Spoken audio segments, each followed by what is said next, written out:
Uttarakhand assembly में इन दिनों budget session चल रहा है और इस तरह से विपक्ष जो है कई महत्वपूर्ण मुद्दों को भी सदन में रख रहा है। इसको लेकर हमारे साथ बातचीत के लिए मौजूद हैं मंगलौर से विधायक काजी निजामुद्दीन जी। उनसे बात करते हैं। सर, बहुत बहुत स्वागत है आपका आज तक पर। सर, जानना चाहेंगे, जिस तरह से गवर्नमेंट क्लेम कर रही है कि काफी सख्त भू कानून लेकर आए हैं, तो इस सख्त भू कानून में क्या क्या फ्लॉज हो सकते हैं जो कि इस समस्या बन सकती है। कांग्रेस की सरकार थी 2002 से 7 के बीच में। पंडित नरेंद्र तिवारी जी सीएम थे। वो एक सख्त भू कानून लाए थे। ZALR में उन्होंने अमेंडमेंट्स किए थे और वो अमेंडमेंट्स करने के बाद सख्ती से वो लागू हुए इस प्रदेश में। लेकिन जब भाजपा की सरकार ये सरकार रही, उन्होंने उसको शिथिल कर दिया, उन कानूनों को बदल दिया। बदला किसने था? बीजेपी गवर्नमेंट ने। अब फिर ला रहे हैं। सवाल यह है कि फिर ना बदलें। और दूसरा सवाल ये है कि छोटी मछलियां उनके लिए नहीं, ये बड़े मगरमच्छ जो हैं उनके लिए सख्ती से लागू हो। पता चला साहब, छोटी मछलियों के लिए जो बीघा 2 बीघा या नाली 2 नाली 5 नाली जमीन लेने वाला है, उन पर तो लग जाए रोक। और जो गांव की जमीन और बड़ी संख्या में जमीन खरीदना चाहते हैं, वो बैकडोर से आए, कोई परमिशन लें, किसी शासन प्रशासन की परमिशन लें, कोई प्रोजेक्ट दिखाएं और वो जमीनें खरीद लें बैकडोर से। वो हम चाहते हैं वो ना हो इस प्रदेश में। तो जो कानून बने वो सब पर समान रूप से लागू होना चाहिए, समान रूप से सभी लोग उसके दायरे में आने चाहिए। लेकिन उस कानून का किसी लकूना के चलते मिसयूज ना हो, ये उत्तराखंड चाहता है। अब देखिए, क्योंकि म्यूनिसिपल कॉरपोरेशन को और नगर पंचायतों को भी बाहर रखा गया है, इससे एक्सक्लूड किया गया है। उसमें लिखा है कि जो एरिया उसमें इंक्लूड होने वाले हैं या इंक्लूडेड हैं, उनको इससे बाहर रखा जाएगा। तो मेजर जो कमर्शियल एरिया है वो शहरी क्षेत्रों में आता है, इसको भू कानून में नहीं रखा गया है। इसकी क्या वजह है? और जो 2 जिलों को बाहर रखा है उससे क्या नुकसान होगा? अब ये तो सरकार बताएगी कि किस सोच के साथ जो कॉरपोरेशंस या नगर निकाय हैं उनको किस सोच के साथ बाहर रख रहे हैं। तो आज तो मैंने कहा ना कि किसी भी लकूने का इस्तेमाल किया जा सकता है। अभी मैं आपसे कह रहा था कि ZALR बना। अब ZALR को सही तरीके से ईमानदारी से लागू करना नियत है नहीं है नेता की। नीति नहीं, नियत भी सही साफ होनी चाहिए। अब पता चला साहब, कहीं कोई आया बिजनेस हाउस, वो कहीं जमीन खरीदना चाहता है कि नहीं, रुके रहो, अभी अभी हम इस सीमा विस्तार कर लें इसका, नगरीय क्षेत्र का। तो पता चला साहब, 2 गांव नगरीय क्षेत्र का सीमा विस्तार कर दिया और सीमा विस्तार होने के बाद वो नगरीय क्षेत्र जो है वो ZALR से बाहर हुआ, और जहां ZALR से बाहर हुआ भाई जमीन खरीद लो। तो ये जो कमियां कानून की हैं उनका मिसयूज ना हो, ये सरकार को इंश्योर करना पड़ेगा। इसके साथ ही मुख्यमंत्री पुष्कर सिंह धामी ने भी जो भू कानून से पहले एक बयान दिया था कि हम मूल स्वरूप को उत्तराखंड के नहीं बिगड़ने देंगे। पहले भी बीजेपी जो है डेमोग्राफिक चेंज को लेकर बात करती आ रही है। आपको लगता है कि ये डेमोग्राफिक चेंज को एड्रेस करने के लिए या फिर इस मुद्दे को भुनाने के लिए भू कानून लाया गया है? मेरा सवाल है कि डेमोग्राफिक चेंज कहाँ है, और मेरे सवालों का जवाब सरकार दे। हरिद्वार आइए, BHEL रानीपुर के आसपास आइए, है वहां पर सलेमपुर, ये मुसलमान को लेकर कहते हैं ना, घुमा फिरा के क्यों कह रहे हो? सलेमपुर, गढ़मीरपुर, वहां लैंड होल्डिंग्स पहले जो मुसलमानों की थी पिछले 30-40 साल पहले, और अब देखिए मुश्किल से 10% भी लैंड होल्डिंग नहीं होगी, और उस समय 100% थी।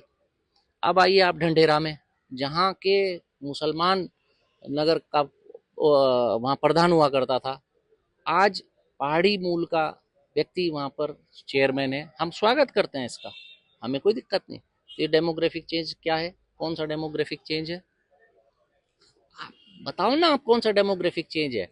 तो बताना भी पड़ता है। ये सिर्फ वोट लेने के लिए डराना ये नहीं चलेगा।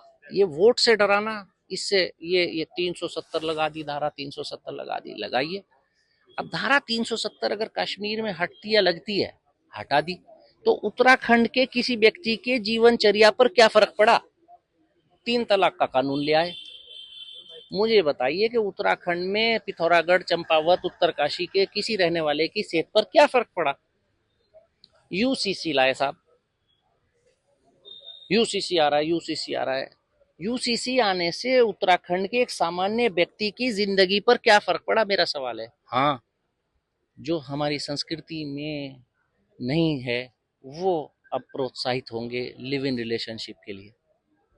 हमारे यहाँ कौन सी संस्कृति में, भारतीय संस्कृति में क्या है कि साहब दो लोग बिना शादी के, हस्बैंड वाइफ, या इवन आज की तारीख में तो ये गेज को भी प्रमोट कर रहे हैं। कौन रह सकता है? सामाजिक एक टबू टेबू माना जाता है, बुराई मानी जाती है, उस बुराई को इन्होंने लीगलाइज कर दिया। कुप्रभाव तो यूसीसी का उस प्रदेश पर पड़ेगा, लेकिन अच्छा प्रभाव नहीं पड़ेगा। तो सिर्फ ये पॉलिटिकल गिमिक्स और पॉलिटिकल नारा के डेमोग्राफी बदल रही है, डेमोग्राफी बदल लेंगे, डेमोग्राफी को रोक रहे हैं, ये डेमोग्राफी नहीं बदल रही, ये इनके भाषणों की देन है और उसके अलावा और कुछ नहीं। सवाल ये खड़ा होता है कि आज की तारीख में उत्तराखंड में रोजगार के अवसर कितने हैं? इस सवाल का जवाब दें। कितनी फैक्ट्रियां लग रही हैं? कितनी फैक्ट्रियां लगने वाली हैं? आज की तारीख में उत्तराखंड का बिजली का खर्चा कितना है और हमारे पास उत्तराखंड में बिजली का उत्पादन कितना है? आइंदा आने वाले 5 साल में हमारे बिजली का खर्चा कितना होगा और 5 साल बाद बिजली का उत्पादन उत्तराखंड में कितना होगा? ऊर्जा प्रदेश में अगर हम बिजली का कम पैदा हो रही है हमारे खर्च से, तो ये हम इस सरकार के लिए बहुत परेशानी की, चिंता की बात है। अगर उत्तराखंड में पर्यटक आ रहा है और उसको जिस अपने जगह जाने के लिए वो आ रहा है उस जगह तक नहीं पहुंच पा रहा है, मसूरी नैनीताल नहीं पहुंच पा रहा है, चार धाम में यात्री आ रहा है और चार धाम यात्रा की सुविधाएं सही नहीं है और वहाँ कई कई दिन का जैम है लगा हुआ, तो इन सवालों का जवाब सरकार को देना होगा। इन सवालों से बचने के लिए ये जो ध्यान भटकाने वाले यूसीसी ले आए और डेमोग्राफिक चेंज बता दिया, ये अब इस प्रदेश के साथ ये तमाशा बंद करना पड़ेगा। मूलभूत सवालों के मूलभूत जवाब चाहिए। शिक्षा, रोजगार, स्वास्थ्य चाहिए, ट्रैफिक सुविधा सही हो, जो हमारे यहाँ पर्यटक यात्री आ रहा है वो हमारा अतिथि है, वो अपने गंतव्य तक सही पहुंचे और सही सलामती से वापस चला जाए। ये सुविधाएं हमें उत्तराखंड को चाहिए। इससे रोजगार भी बढ़ेगा और उत्तराखंड खुशहाल भी होगा।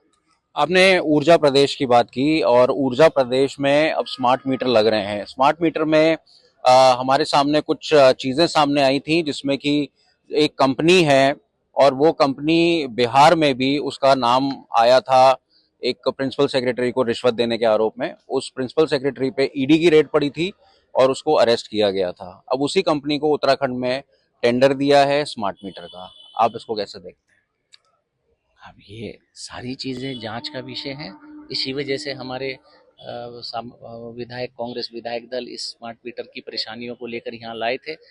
आज ये स्मार्ट मीटर के नाम पर जो स्मार्टनेस चल रही है, मैं तो आपको बिजली से रिलेटेड में मेरे पास डेटा है, profits and loss of states own power distribution companies, ये देखिए, ये एक आंकड़ा है।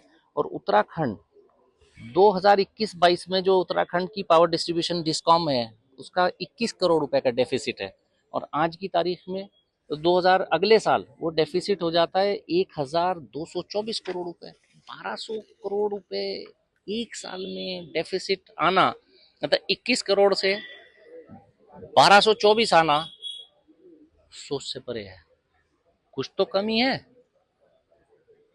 कुछ तो कमी है और कुछ नहीं, बहुत कुछ कमी है। कितने टाइम्स लॉसेस बढ़े हैं? 10%, 5%, 20%, 2%, 50%, दुगना हो जाएगा लॉस। इतना फर्क, कहीं तो कमियां हैं। तो ये कमियों को अब किसी और के कंधे पर डालना ये नहीं हो। हाँ, देखिए कमियां क्या थी, उन कमियों को दूर कीजिए ताकि उत्तराखंड वो उत्तराखंड बन सके जो उत्तराखंड यहाँ की जनता को चाहिए। बहुत बहुत धन्यवाद। हमारे साथ काजी निजामुद्दीन वरिष्ठ कांग्रेस नेता हैं और मंगलौर से भी विधायक हैं। उनका कहना है कि जिस तरह से भू कानून को लाया गया है उसमें काफी फ्लॉज हैं और उसको सख्त होने का क्लेम किया जा रहा है, लेकिन इसमें काफी सारी चीजें हैं जिसपे सरकार को विचार करना चाहिए। देहरादून से अंकित शर्मा, आज तक।